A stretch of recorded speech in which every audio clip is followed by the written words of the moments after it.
hanya di gereja Katolik lah yang ada perkawinan beda agama. Perkawinan itu suatu hal yang dikehendaki Tuhan. Barista di Kobar.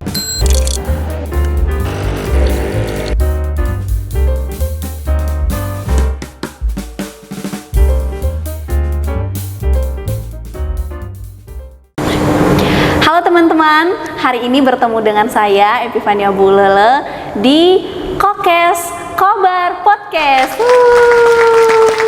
Nah, teman-teman, hari ini kita kedatangan pastor. Siapakah? Silahkan pastor perkenalkan diri dengan teman-teman Kokes. Halo sobat Kokes Kobar Podcast. Nah, perkenalkan saya Pastor Blasius Oladoren dari Kuasi Paroki Santo Fransiskus Xaverius Simalingkar B Medan. Saya sebagai vikaris parokial dan juga menjabat sebagai moderator Vikariat Medan Hayam Wuruk dan juga bergabung dengan kepengurusan kepemudaan. Komisi Kepemudaan Keuskupan Agung Medan ya, Pastor. Oke, nah Pastor, teman-teman semua, hari ini kita akan membahas tentang pernikahan beda gereja dan juga beda agama. Nah, seru nih Pastor. Nah Pastor, apa pandangan gereja Katolik tentang perkawinan? Karena kita di dalam gereja Katolik itu ada istilahnya sekali seumur hidup ya Pastor, tidak boleh bercerai gitu. Apa pandangan gereja Katolik tentang perkawinan yang sebenarnya Pastor? Baik, bagus sekali ya Epifani. Tapi saya tetap mengawali perjumpaan kita ini di podcast ini dengan satu hal yang perlu diketahui sobat Kokes, yakni orang Katolik harus menikah di gereja Katolik. Nah, mengapa? Karena memang hanya di gereja Katolik lah yang ada perkawinan beda agama maupun perkawinan campur yang kita pahami selama ini sebagai perkawinan beda gereja itu. Nah, tentu Epifani, berbicara tentang perkawinan perlu kita pahami dengan baik ya, bahwa perkawinan itu suatu hal yang dikehendaki Tuhan. Betul Pastor. Secara gereja ini harus dipahami, dimengerti oleh orang muda. Nah, tentu subjek utamanya adalah seorang laki-laki dan seorang perempuan. Maka perkawinan Katolik itu sendiri berarti membentuk kebersamaan atau persekutuan seluruh hidup yang secara kodrati terarah kepada kelahiran dan pendidikan anak. Nah, itu. Maka ini harus dipahami supaya menjadi harapan dan juga apa yang diimpikan orang muda untuk mencapai masa depan dan juga untuk mewujudkan kehidupan berkeluarga. Keluarga, betul. Nah, lalu terkait dengan yang ditanyakan Epifani tadi bahwa pandangan gereja Katolik, pandangan gereja tentang itu, ya itu memang sudah masuk dalam hukum gereja. Memang saya bukan ahli hukum gereja ya, tetapi saya sedikit membagikan dengan bahasa orang muda bahwa gereja Katolik itu memiliki sifat perkawinan yang monogami, artinya satu, ya, sepasang dan tak terceraikan. Itu sifat gereja. Betul, maka harus dipahami. Oleh nah, orang Pastor, muda. Banyak nih Pastor, teman-teman orang muda di luar sana yang katanya sulit sekali mendapatkan pacar yang seiman, yang sama-sama Katolik. Nah, akhirnya Pastor, mereka memilih mencari pacar dengan yang tidak seagama atau yang tidak satu gereja. Begitu Pastor. Nah, kira-kira pandangan Pastor, kenapa itu bisa terjadi Pastor? Kenapa mereka sampai merasa bahwa mencari pacar atau mencari pasangan dari Katolik yang sesama Katolik itu sangat susah? Kenapa Pastor? Oke, baik, ini dalam proses kehidupan setiap orang itu mengalami perjumpaan dengan siapa saja itu tentu berbeda-beda ya, dialami oleh setiap orang dan siapapun itu. Tetapi berkaitan dengan menemukan jodoh atau pacar, tentu tidak bisa kita halangi yang namanya kehendak untuk memiliki.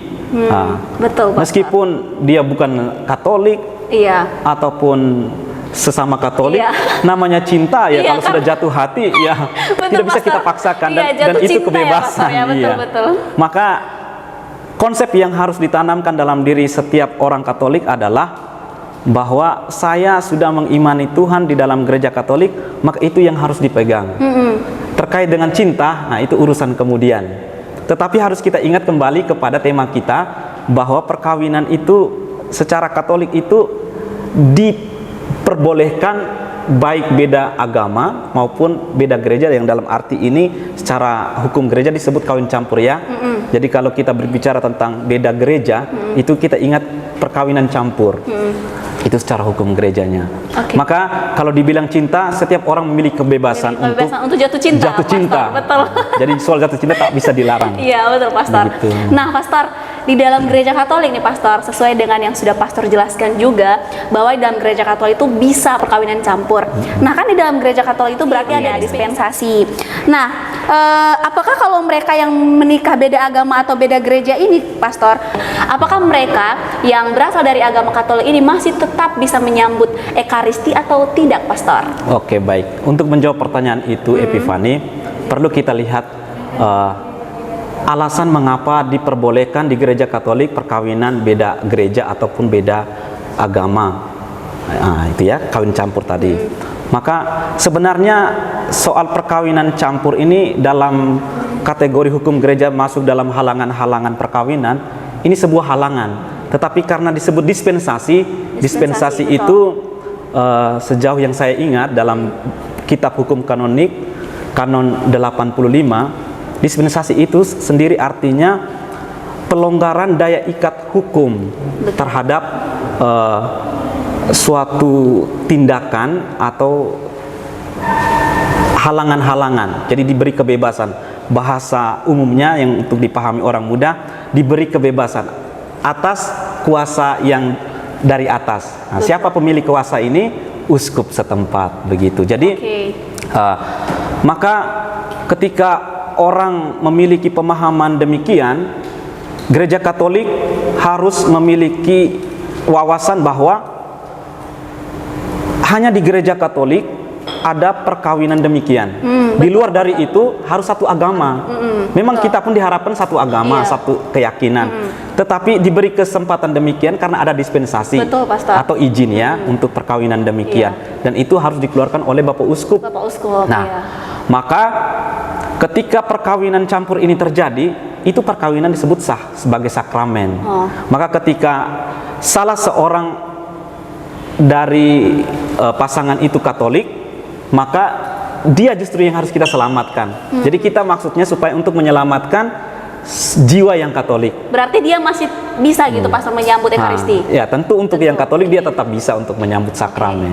Oke, Pastor, ngomong-ngomong kita kan lagi duduk di Kobar. Pastor mau pesan sesuatu nggak? Oh boleh. Lihat barista kita Pastor, cantik kali barista kita. Sini Kak Mel, say hi. Nah teman-teman, ini Kak Imelda. Kak Imelda ini adalah barista di Kobar.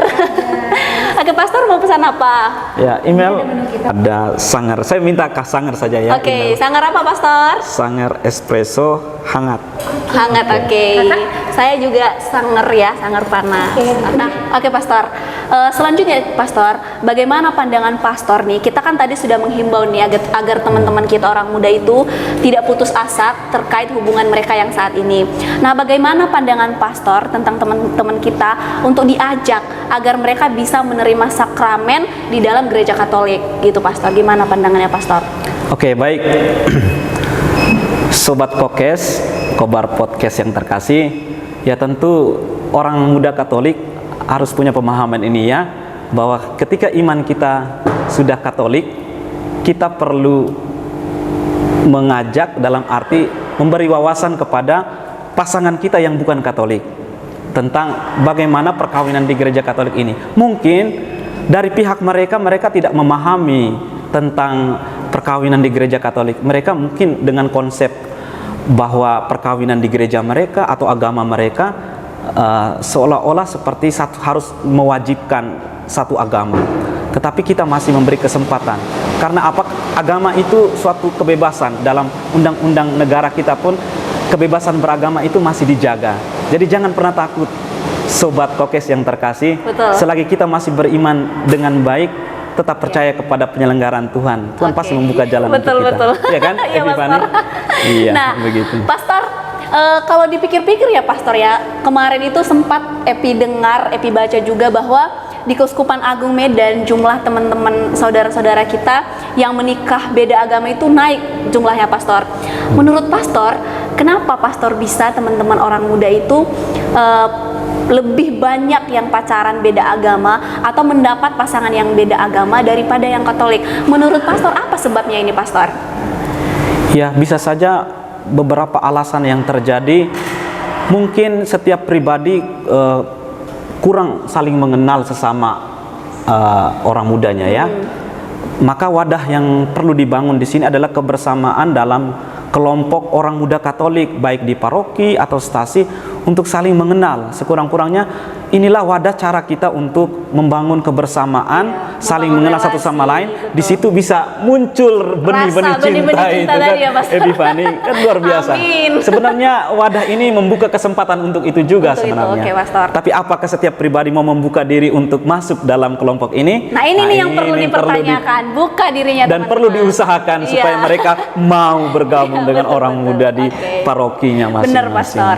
Nah, pastor, tapi ada satu kasus yang menurut saya, pastor, ini adalah sebuah kasus yang sangat rentan dan sering terjadi, di mana teman-teman orang muda itu sudah ikut wadah OMK, sudah ikut kegiatan orang muda Katolik dan segala macam, tapi justru menganggap bahwa teman-teman yang ada di dalam komunitas ini seperti keluarga dan saudara.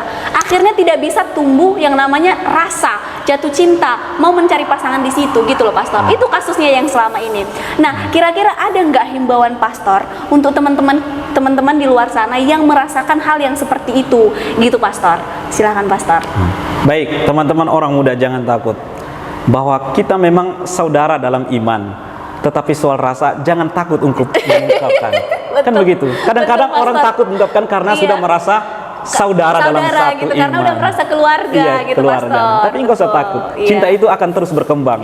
Meskipun cinta lokasi atau nanti Tuhan menunjukkan jalan dengan berjumpa dengan orang lain. Iya, betul, pastor. Yang paling pasti penting ada itu jalan. adalah membuka diri, membuka ya, pastor. Diri kita. Iya. Pastor, kira-kira pastor punya tips nggak sih untuk teman-teman orang muda Katolik di luar sana yang saat ini sedang mau mencari pasangan hidup, mau mencari partner yang sama-sama Katolik? Ada nggak, pastor, tips dari pastor? Silakan, ya, pastor. kalau tips sih, nah, pertama, keluar dari egomu ya. Jangan pernah mau menutup diri. Itu. Nah, dengar tuh yang di belakang kamera juga harus didengar. Ya, harus dengar memang ya, sobat muda. Iya. Jangan pernah menghukum diri di dalam kesendirian. Oke, nah, kalau demikian bisa. Kita ambil dulu kopi. Oh, terima kasih ya, wah, luar biasa. Terima kasih ya, Imel. Memang. Ini juga termasuk tips ini ya. Ini iya, betul. Jadi ketika melayan dengan baik, muncul juga ya, Betul, bisa pastor. rasa-rasa. Apalagi dilayan dengan penuh cinta. Iya, oke. Ya, pastor, Kita minum coba dulu. ya. Pastor, kita harus memperlihatkan sama teman-teman kita minum apa nih, pastor? Sangar espresso. Sangar panas. Panas. Wah, luar biasa. Teman-teman kalau ke Kobar, Ayo, Kobar. wajib sekali ya. Iya, wajib nyobain. Belum Ini bisa juara ini kopinya nih. Aku udah kepanasan ini ya. Luar biasa memang Nikmatnya. rasanya. Aduh. Luar biasa. Nikmatnya kopi dari Kak Imelda. Dari Imelda ini ya. Yes, luar biasa. Nah. Oke, nah, pastor, silakan dilanjutkan tips-tipsnya. Tips yang kedua ya, Epifani, mari bergabung dengan gerejamu, dengan kelompok orang mudamu. Jangan pernah malu, entah usia berapapun, selagi masih belum dapat pacar, pasti ada jalan melalui gerakan ini, melalui kelompok orang muda ini. Karena apa? Di sini banyak kegiatan-kegiatan yang akan membangun kebersamaan, baik di tingkat stasi, paroki maupun keuskupan, bahkan antar keuskupan. Iya, betul. Ya? Iya, betul, pastor. Banyak sebenarnya jalannya ya, pastor. Banyak jalan. Tinggal bagaimana cara teman-teman untuk membuka diri. Iya, betul, Epifani. Ada tips selanjutnya, pastor? Saya kira dua itu udah aja ya. lumayan ya untuk Iya, mereka. betul. Oke, terima kasih Sobat Kokes masih bersama kita hari ini. Semoga setelah menonton Kokes kita hari ini segera mendapat pacar atau pasangan hidup yang Katolik. Terima kasih, teman-teman. Sobat Kokes luar biasa. Luar biasa. Berkobar-kobar.